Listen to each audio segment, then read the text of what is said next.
Nah, kita memang perlu mengetahui perkembangan anak kita sampai di mana. Mungkin teori akan membantu kita melihat secara gambaran kasar. Nah, pertanyaannya adalah kepada orang tua, bagaimana sebenarnya kita membantu?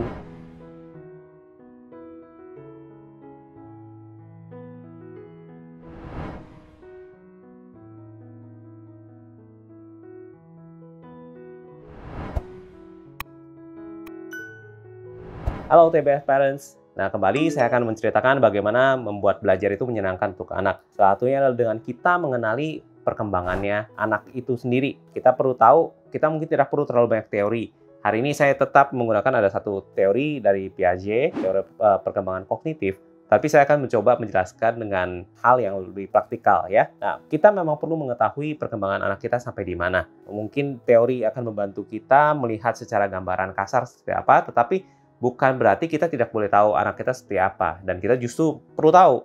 Dan kadang-kadang ada kesenjangan sedikit berbeda dari teori yang ada, itu tidak mengapa. Tapi kalau kesenjangan terlalu lebar, terlalu besar, mungkin itu perlu dicek ke dokter anak ataupun ke psikolog klinis. Ya. Nah, seperti yang saya ceritakan di video yang lain mengenai kalau belajar itu kita membantu anak-anak itu mengetahui dari yang dia tidak tahu menjadi tahu. Nah, dari Piaget ini sempat mengatakan bahwa orang itu belajar dari ada gambaran-gambaran kecil dalam otaknya yang dinamakan skema. Untuk mudah saya akan bilang gambaran kecil ya, atau gambaran.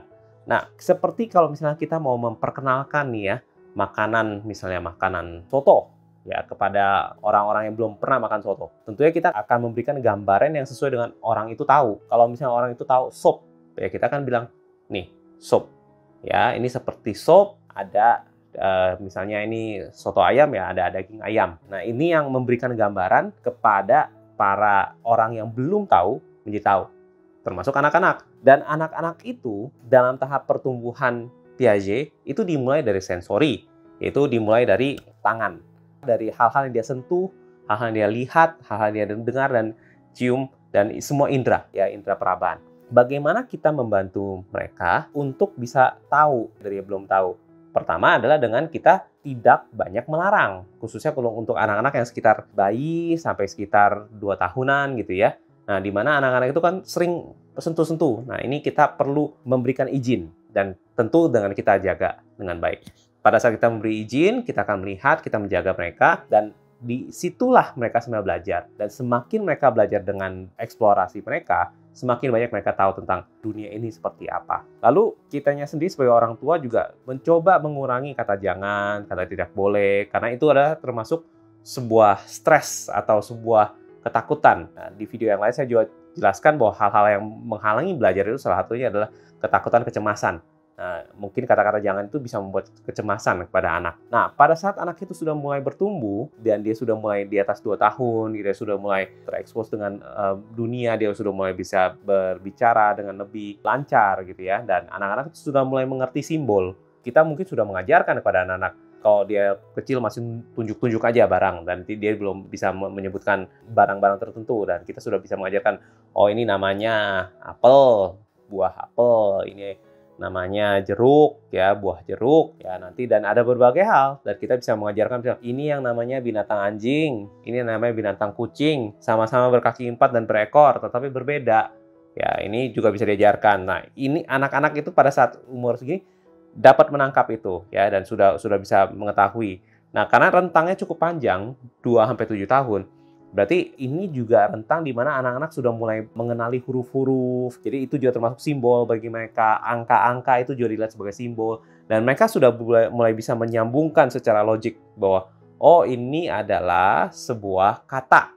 Kalau digabungkan misalnya apel, A-P-E-L gitu, apel ya, dia sudah bisa menggabung-gabungkan itu. Ya, itu tahapannya. Kembali yang saya bilang, umurnya bisa berbeda-beda. Rentangnya cukup besar, 2-7 tahun.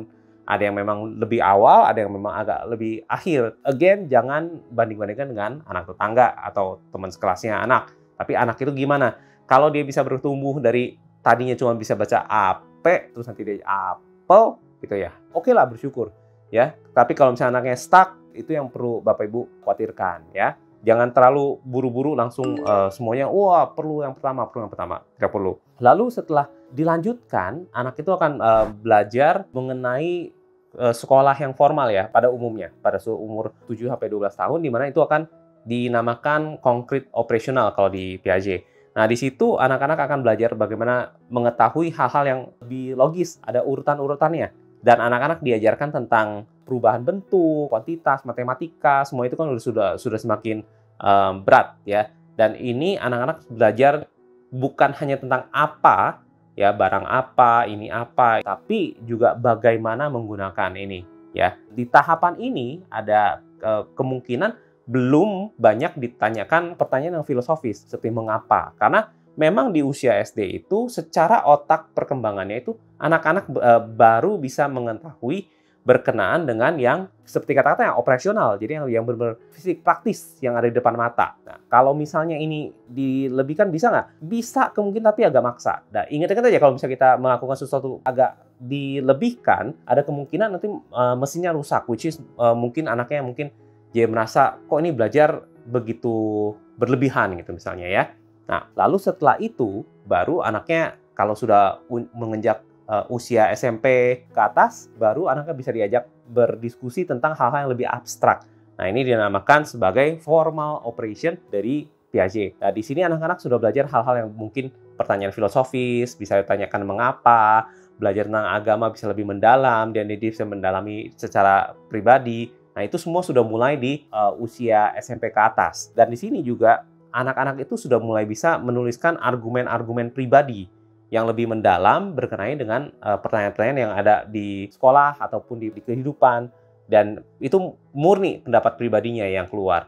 Nah, ini sudah ada, dan di tahapan inilah setelah anak itu tadinya misalkan di usia sebelum ini dia belajar dari tidak tahu menjadi tahu, menjadi paham tentang pelajarannya, dan akhirnya mampu menggunakan pengetahuan ini untuk melakukan sesuatu.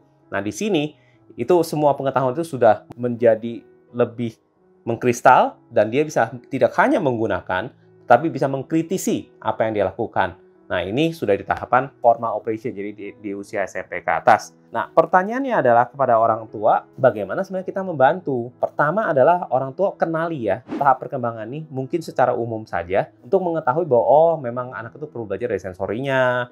Setelah itu dia akan belajar berkenaan dengan simbol, dan setelah itu dia akan belajar berkenaan dengan bagaimana mengoperasikan, bagaimana menggabung-gabungkan, bagaimana bisa menggunakannya secara praktis, dan setelah itu baru dia mengkritisi.